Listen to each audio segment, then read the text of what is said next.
1996 and 1997. There were two basketball players, some of the best prospects to ever come into the NBA. 1996, Allen Iverson. 1997, Tim Duncan. Both of them were supposed to be two of the best prospects to ever come into the NBA. Both of them were drafted first overall. Both of them were supposed to change the franchise. And both of them ended up being amazing players in the NBA. But there's a fundamental difference between Allen Iverson and Tim Duncan. One of them is still in the league, and one of them is not. One of them is still going strong, might win a championship this year, won a championship last year, that's Tim Duncan. Allen Iverson retired from the NBA in 2010, 4 years ago. What's the difference? They were both supposed to be changing prospects. Why is one still in the NBA, and why is one not? Why was one washed out of the league, and why is one still winning championships? What's the difference? Tim Duncan, 2 years ago, in 2012, for the first time in his career, he had a free throw percentage above 800. The first time in his career, his 16th NBA season, after he won 4 championships. He was already he was for sure going to be in the Hall of Fame. 16 years in the NBA, and his free throw percentage went above 800 for the first time in his career. This man, Tim Duncan, put in practice. He put in work, he put in effort. He understood that he was never the best player you could be. You could always be better. He always aspired to grow. Allen Iverson, we all know the famous speech, the famous press conference in, I think it was 2002 or 2003, and the reporter asked him, why did you miss practice this week? It was a big deal. They called a press conference for Allen Iverson because he missed a practice. And what did Allen Iverson famously say? We all know. We talking about practice. Allen Iverson didn't want to put in the practice. He didn't want to put in the work to grow. He thought he was the best player he could be. He didn't want to grow. That's why he washed out of the NBA. He didn't want to put in the effort, even when he got older, to continue to get better. That's the difference between Tim Duncan and Allen Iverson. Now in Parshat Toldot, we meet Yaakov and Esau for the first time. And we know in the Torah that the first initial encounter with people can tell us a lot about how they did in life, what they achieved in life. And we have a fundamental question about Yaakov and Esau. Both of them were raised by Yitzchak, who was one of the greatest tzaddikim to ever live. They were raised by Rivka, Imenu. They were raised in the same household. They were the same age. How come they turned out so differently? It's like an amazing question that we never think about. How come Yaakov and Esau turned out? We always just take for granted that Yaakov and Esau were different. We say, all right, yeah, Esau was evil, Yaakov was nice. But how come they turned out so differently? What's the reason? It's a fundamental question that we never ask. So we have to look at how the Torah first talks about each Yaakov and Esau, because we know that this can give us an illumination on how they turned out in life. By Esau, what is the first thing we know about Esau in the Torah? It says Esau was named Esau because he was hairy when he was born. He had hair already. Usually when babies are born, they're usually bald, they have no hair on them. Esau, when he was born, he already had hair on his head. He was a hairy baby. Fine. Rashi says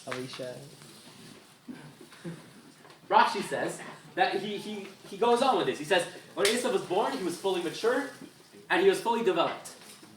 And the Yerushalmi says that Esau even had teeth. He had hair and teeth.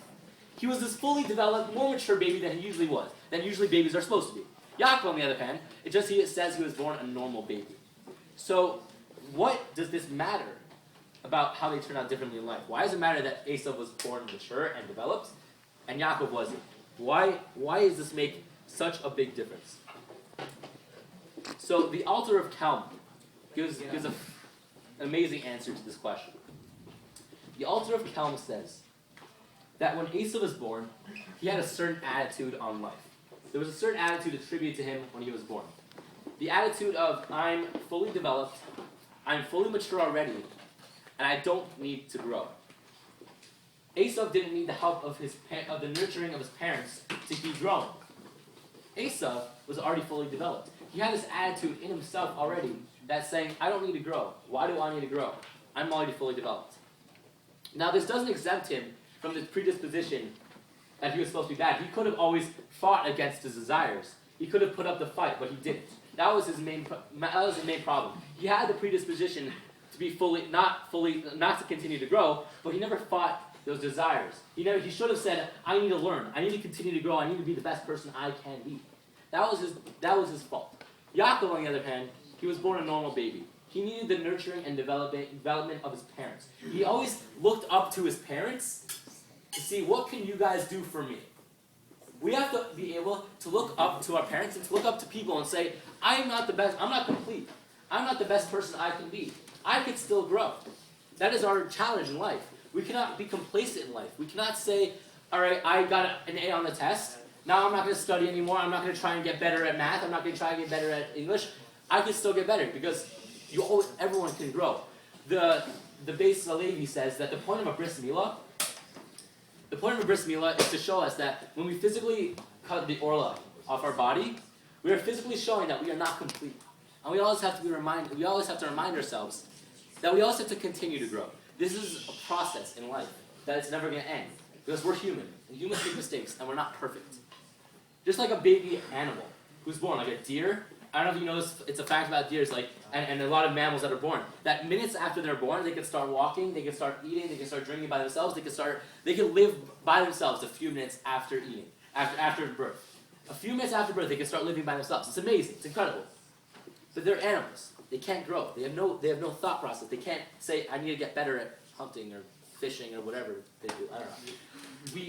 We as people are different.